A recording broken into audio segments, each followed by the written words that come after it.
pertama di sini saya akan menjelaskan PP nomor 51 tahun 2019. Peraturan ini menjelaskan apa saja yang termasuk pekerjaan kefarmasian dan siapa yang boleh melakukannya. Yang pertama yaitu pekerjaan kefarmasian itu seperti membuat obat, menyimpan, mendistribusikan, memberi pelayanan resep, dan memberi informasi obat. Yang kedua yaitu hanya tenaga kefarmasian, apoteker, dan tenaga teknis kefarmasian atau TTK yang boleh melakukan pekerjaan ini. Yang ketiga yaitu mereka harus punya STR atau surat tanda registrasi dan SIK, surat izin kerja. Yang keempat, yang terakhir yaitu pemerintah mengawasi supaya obat yang beredar aman, bermutu, dan bermanfaat. Contoh aplikasi yaitu apoteker harus punya STR dan SIK. Baik, selanjutnya ini ada peraturan dari BPOM nomor 34 tahun 2018 yang menyebutkan bahwa aturan bagaimana cara membuat obat dengan benar supaya mutu dan keamanannya terjamin menurut CPOB, yaitu yang pertama mengatur pembuatan obat di industri farmasi. Yang kedua harus memenuhi standar, contoh kebersihan tempat, alat, pekerja, bahan, dan juga cara kerja. Dan yang ketiga itu obat yang dibuat dengan standar CPOB harus dijamin aman, stabil, dan juga sesuai dosis. Contoh aplikasinya itu pabrik obat harus bersih dan juga terstandar. Kemudian ada peraturan dari BPOM nomor 25 tahun 2021 yang menyebutkan bahwa aturan untuk industri jamu dan obat tradisional supaya produknya juga memenuhi mutu dan aman, yaitu yang pertama harus mengatur cara membuat obat tradisional dan ekstrak bahan alam, contoh seperti jamu, kapsul herbal, dan gel dari tumbuhan.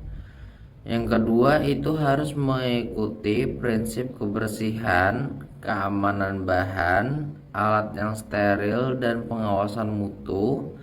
Contoh pengaplikasian yaitu di industri jamu atau herbal. Di sini saya akan menjelaskan BPOM No 12 tahun 2022, yaitu aturan untuk rumah sakit yang membuat atau meracik obat sendiri, misalnya salep, infus, atau obat radioaktif, yaitu peraturan ini mengatur standar mutu dan keamanan bagi rumah sakit yang memproduksi atau meracik obat sendiri atau keperluan pelayanan pasien. Isi yang pertama itu isi penting dari kewajiban mengikuti pedoman mutu seperti industri obat. Yang pertama itu rumah sakit harus mengikuti cara pembuatan obat yang baik agar obat yang dihasilkan aman, bermutu, dan berkhasiat. Standar ini mencukupi cara menyimpan bahan, pengawasan kualitas, dan dokumentasi proses pembuatan. Dan kedua itu kebersihan dan keamanan proses pembuatan obat harus memperhatikan kebersihan ruangan, alat, dan prosedur kerja untuk mencegah kontaminasi atau kesalahan peracikan. Yang ketiga yaitu contoh penerapan instalasi farmasi rumah sakit yaitu unit yang bertanggung jawab terhadap pembuatan, peracikan, dan penyimpanan obat di rumah sakit agar sesuai dengan standar BPOM.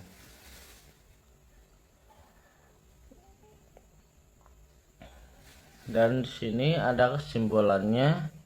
Peraturan BPOM No 12 tahun 2022 menjamin bahwa rumah sakit yang membuat obat sendiri tetap mematuhi standar mutu seperti industri farmasi, sehingga obat yang diberikan pasien tetap aman dan berkualitas.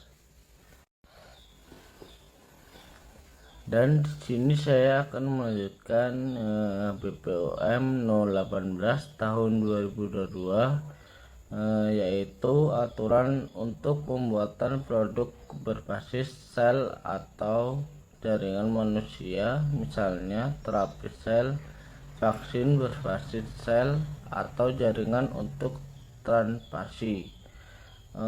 Peraturan ini berfokus pada pengawasan mutu dan keamanan produk berbasis sel atau jaringan manusia, misalnya kayak terapi, vaksin berbasis sel, produk jaringan untuk transplantasi. Dan ada pokok aturan, pokok fokus yang pertama,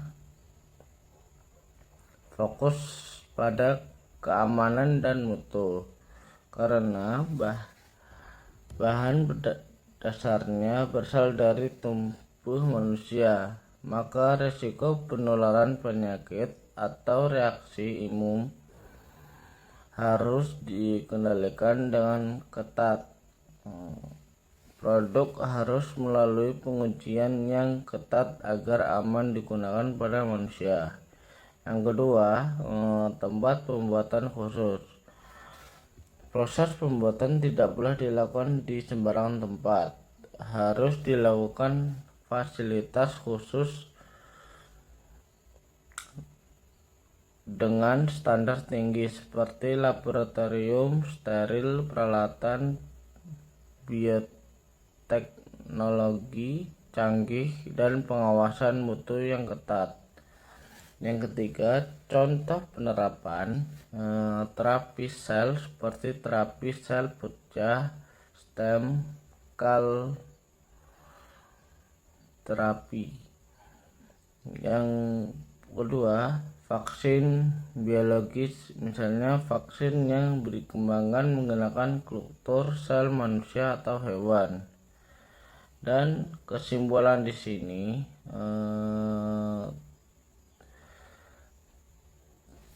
peraturan BPOM No 18 tahun 2022 memastikan bahwa produk-produk bioteknologi medis yang menggunakan sel atau menjaring manusia dibuat dengan standar keamanan, kebersihan, dan kualitas tinggi, sehingga aman untuk digunakan dalam terapi dan vaksin. Oke, sekian dari saya. Terima kasih. Surat izin kerja. Surat izin kerja selanjutnya disingkat SIK. Adalah surat izin yang diberikan kepada apoteker dan tenaga teknis kefarmasian untuk dapat melaksanakan pekerjaan kefarmasian pada fasilitas produksi dan fasilitas distribusi atau penyaluran. CPOB, cara pembuatan obat yang baik atau CPOB adalah pedoman dalam proses pembuatan obat dan bahan obat untuk menjamin mutu, keamanan, dan khasiat produk yang dihasilkan. Dengan penerapan CPOB, setiap tahap produksi obat, dimulai dari bahan baku, pengolahan, hingga pengemasan, dilakukan sesuai standar agar obat yang dihasilkan aman digunakan dan memenuhi tujuan pengobatan. CPOB menjadi dasar penting untuk menjaga kepercayaan masyarakat terhadap mutu obat yang beredar. CPOTB, cara pembuatan obat tradisional yang baik atau CPOTB, adalah pedoman yang mencakup seluruh kegiatan pembuatan obat tradisional, mulai dari pemilihan bahan baku, proses produksi, pengemasan, hingga penyimpanan. Pedoman ini memastikan agar produk tradisional yang dihasilkan tetap berkualitas tinggi dan aman digunakan. CPOB diterapkan pada industri obat kimia atau sintetik, sedangkan CPOTB diterapkan pada industri obat tradisional yang menggunakan bahan alam seperti tanaman, hewan, atau mineral. Penerapan CPOB dan CPOTB sangat penting karena dapat mencegah obat terkontaminasi, kadaluarsa sebelum waktunya, atau tidak memiliki efek pengobatan yang diharapkan. Dengan mengikuti pedoman ini, industri farmasi dapat menghasilkan obat yang bermutu tinggi dan dapat dipercaya masyarakat. Selain itu, baik CPOB maupun CPOTB juga menekankan pentingnya pengawasan mutu, tenaga kerja yang terlatih, dan pencatatan setiap proses produksi. Hal ini berguna untuk memastikan setiap produk yang dihasilkan bisa ditelusuri jika ditemukan masalah di kemudian hari. Dari sisi konsumen, penerapan pedoman ini memberikan jaminan bahwa obat yang mereka gunakan telah melalui proses yang aman dan sesuai standar yang ditetapkan oleh BPOM. Dengan demikian, masyarakat tidak perlu khawatir terhadap mutu maupun keamanan obat yang beredar di pasaran. Secara keseluruhan, penerapan CPOB dan CPOTB bukan hanya untuk memenuhi peraturan pemerintah, tetapi juga sebagai bentuk tanggung jawab industri farmasi dan obat tradisional dalam melindungi kesehatan masyarakat. Fungsi dan tujuan CPOTB yang pertama, menjaga mutu dan keamanan obat tradisional secara konsisten. Yang kedua, memastikan proses produksi dilakukan sesuai standar yang berlaku. Yang ketiga, melindungi konsumen dari produk yang tidak memenuhi persyaratan mutu. Dan yang terakhir, keempat, dengan penerapan CPOTB, industri obat tradisional dapat menghasilkan produk yang bermutu, aman, dan berkhasiat bagi masyarakat. CPOTB di rumah sakit. Di rumah sakit, CPOTB diterapkan dalam kegiatan pembuatan obat yang dilakukan oleh instalasi farmasi rumah sakit atau IFRS. Proses ini meliputi berbagai tahap untuk memastikan obat yang dibuat memiliki mutu dan keamanan yang tinggi. Kegiatan utamanya yaitu meliputi yang pertama ada penerimaan dan pemeriksaan bahan baku obat, yang kedua pengolahan serta peracikan sesuai kebutuhan pasien, yang ketiga pengemasan, pelabelan, dan distribusi ke unit pelayanan medis. Bertujuan untuk menjamin setiap obat yang diproduksi di rumah sakit stabil, aman, dan sesuai dengan standar pelayanan farmasi, sehingga dapat mendukung peningkatan mutu layanan kesehatan.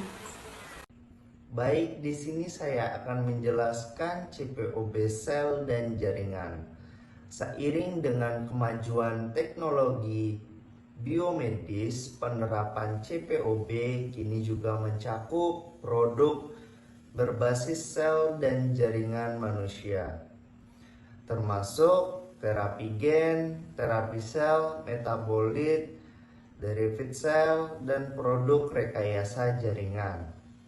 Tujuan penerapan menjamin mutu, keamanan, dan efektivitas produk bioteknologi, memastikan proses pembuatan mengikuti standar bioteknologi modern, mendukung pengembangan terapi baru yang aman dan berkualitas bagi manusia. CPOB untuk produk sel dan jaringan menjadi dasar penting dalam menjaga keamanan serta mutu terapi berbasis bioteknologi di masa depan. Saya akan menjelaskan mengenai pasal pekerjaan kefarmasian dalam produksi sediaan farmasi berdasarkan Peraturan Pemerintah Nomor 51 Tahun 2009. Pertama, Pasal 7. Pekerjaan kefarmasian dalam produksi sediaan farmasi harus memiliki apoteker penanggung jawab. Pasal ini menjelaskan bahwa setiap kegiatan produksi sediaan farmasi wajib memiliki apoteker penanggung jawab. Tugas utama apoteker ini adalah memastikan proses produksi berjalan sesuai standar, serta menjamin mutu, keamanan, dan khasiat produk kefarmasian yang dihasilkan. Selain itu, pada pasal 7 ada juga apoteker penanggung jawab sebagaimana dimaksud pada ayat 1 dapat dibantu oleh apoteker pendamping atau tenaga teknik kefarmasian. Jadi, apoteker penanggung jawab boleh dibantu oleh apoteker pendamping dan tenaga teknik kefarmasian agar proses produksi bisa berjalan lebih efisien dan tepat sesuai aturan. Yang kedua yaitu ada pasal 8. Fasilitas produksi sediaan farmasi dapat berupa industri farmasi obat, industri bahan baku obat, industri obat tradisional, dan pabrik kosmetik. Pasal ini menjelaskan bahwa fasilitas produksi sediaan farmasi tidak terbatas pada satu jenis industri saja. Fasilitas yang dimaksud dapat berupa yang pertama yaitu industri farmasi obat, yaitu untuk obat-obat kimia. Yang kedua ada industri bahan baku obat, yaitu tempat memproduksi zat aktif obat. Yang ketiga ada industri obat tradisional yang memproduksi jamu atau herbal. Dan yang terakhir yaitu ada pabrik kosmetik, yaitu untuk produksi kecantikan. Pasal ini membahas tentang ketentuan yang berkaitan dengan tenaga kefarmasian, khususnya apoteker yang memiliki peran penting dan tanggung jawab dalam kegiatan industri farmasi, industri obat tradisional, serta pabrik kosmetika. Selain itu, pasal ini juga menyinggung tentang pengaturan lebih lanjut mengenai fasilitas produksi sediaan farmasi yang diatur oleh Menteri. Yang pertama, kewajiban industri farmasi. Pada bagian pertama disebutkan bahwa industri farmasi harus memiliki 3 orang apoteker yang masing-masing bertanggung jawab pada bidang tertentu, yaitu bidang pemastian mutu. Apoteker ini bertugas memastikan bahwa setiap proses produksi dilakukan dengan sesuai standar yang telah ditetapkan agar menghasilkan produk yang aman, berkhasiat, dan bermutu. Bidang produksi, Apoteker yang bertanggung jawab di bidang ini mengawasi jalannya proses pembuatan obat mulai dari bahan baku, proses produksi, hingga produksi akhir. Bidang pengawasan mutu, apoteker ini berperan dalam melakukan pengujian terhadap bahan baku, produk antara, dan produk akhir untuk memastikan kesesuaian mutu dengan spesifikasi yang berlaku. Dengan adanya pembagian tanggung jawab ini, diharapkan kegiatan industri farmasi berjalan dengan sistematis dan memenuhi cara pembuatan obat yang baik. Hal ini juga menunjukkan betapa pentingnya peran apoteker dalam menjamin kualitas dan keamanan produk farmasi yang beredar di masyarakat. Yang kedua, kewajiban industri obat tradisional dan pabrik kosmetika. Bagian kedua menjelaskan bahwa industri obat tradisional dan pabrik kosmetika wajib memiliki sekurang-kurangnya 1 orang apoteker sebagai penanggung jawab. Peran apoteker di sektor ini meliputi mengawasi proses pembuatan obat tradisional atau kosmetika agar sesuai dengan standar keamanan dan kualitas yang telah ditetapkan. Memastikan bahwa bahan yang digunakan aman bagi konsumen, menjamin produk akhir memenuhi persyaratan mutu dan tidak membahayakan kesehatan masyarakat. Meskipun jumlah apoteker yang diwajibkan lebih sedikit dibandingkan industri farmasi, kehadiran apoteker tetap menjadi hal yang sangat penting karena berkaitan langsung dengan tanggung jawab profesional terhadap mutu produk yang dihasilkan. Yang ketiga, pengaturan lebih lanjut oleh Menteri. Pada bagian ketiga disebutkan bahwa ketentuan lebih lanjut mengenai fasilitas produksi sediaan farmasi sebagaimana dimaksud dalam pasal 8 akan diatur melalui pengaturan Menteri. Akhirnya, detail teknik terkait standar fasilitas produksi, tata letak, peralatan, sanitasi, serta prosedur kerja akan dijabarkan secara lebih spesifik dalam pengaturan Menteri. Hal ini bertujuan untuk memastikan bahwa seluruh proses produksi farmasi dilakukan sesuai ketentuan yang berlaku dan memenuhi standar keamanan serta kualitas nasional. Pasal ke-10 menjelaskan bahwa pekerjaan kefarmasian dalam produksi sediaan farmasi harus memenuhi ketentuan cara pembuatan yang baik yang ditetapkan oleh Menteri. Ini berarti semua produksi mulai dari pemilihan bahan baku, proses pembuatan hingga pengemasan dan penyimpanan harus yang mengikuti standar tertentu agar obat dihasilkan aman, berkhasiat, dan bermutu. Mengapa ini penting? Karena jika proses produksi tidak sesuai standar, bisa saja obat yang dihasilkan berbahaya bagi pasien.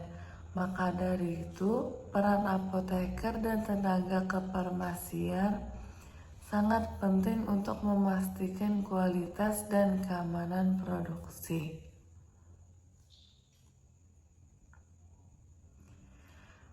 Pasal ke-11 mengatur bahwa apoteker harus menetapkan standar produser operasional.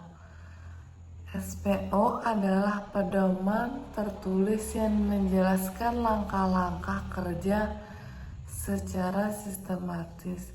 Tujuannya agar pekerjaan kefarmasian dilakukan secara konsisten dan dapat dipertanggungjawabkan.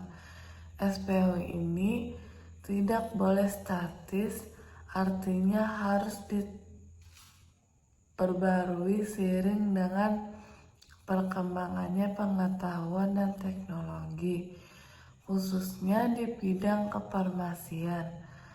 Selain itu, SPO juga harus sesuai dengan peraturan undang-undangan yang berlaku.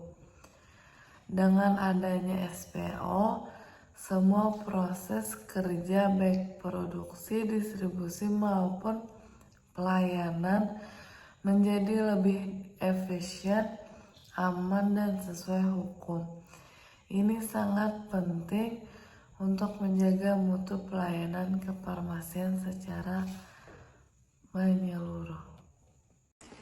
Pada pasal 12 dijelaskan bahwa setiap pekerjaan kefarmasian yang berhubungan dengan proses produksi dan pengawasan mutu sediaan farmasi di fasilitasi produksi wajib dicatat oleh tenaga kefarmasian.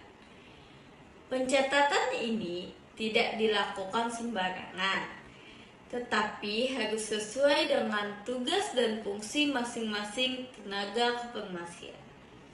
Artinya, setiap tenaga kefarmasian memiliki tanggung jawab administratif untuk memastikan bahwa setiap kegiatan yang dilakukan, mulai dari proses pembuatan, pengawasan mutu, hingga pengemasan, semuanya terdokumentasi dengan baik dan benar. Pencatatan ini memiliki peran yang sangat penting. Melalui pencatatan yang sistematis dan akurat, kita dapat menjamin adanya akuntabilitas dalam setiap proses produksi. Dengan demikian, apabila sesuatu saat ditemukan masalah atau ketidaksesuaian mutu, kita dapat dengan mudah menelusuri kembali langkah-langkah produksi yang telah dilakukan. Inilah yang disebut sebagai ketelusuran atau traceability. Selain itu, dokumentasi yang baik juga berfungsi untuk menjaga mutu produksi farmasi. Karena setiap tahap proses produksi dapat dikontrol dan dievaluasi berdasarkan data yang sudah tercatat. Selanjutnya, kita beralih ke pasal 13 yang membahas tentang pengembangan kompetensi tenaga kefarmasian. Pasal ini menegaskan bahwa dalam melaksanakan pekerjaan kefarmasian di fasilitasi produksi sediaan farmasi, seorang tenaga kefarmasian harus mengikuti perkembangan produksi sediaan farmasi, ilmu pengetahuan dan teknologi, terutama di bidang produksi dan pengawasan mutu. Dengan kata lain, seorang tenaga kefarmasian tidak boleh berhenti belajar. Dunia farmasi terus berkembang seiring dengan kemajuan ilmu pengetahuan dan teknologi, mulai dari metode produksi yang semakin modern, penggunaan alat-alat canggih, hingga sistem pengawasan mutu yang lebih ketat dan berkompetensi. Oleh karena itu, tenaga kefarmasian harus terus memperbaharui pengetahuan, keterampilan, dan sikap profesionalnya agar tetap mampu bekerja sesuai dengan standar dan inovasi terbaru di industri farmasi. Dengan terus belajar dan beradaptasi, tenaga kefarmasian dapat berkontribusi lebih optimal dan menjamin mutu, keamanan, dan efektivitas sediaan farmasi dan diproduksi.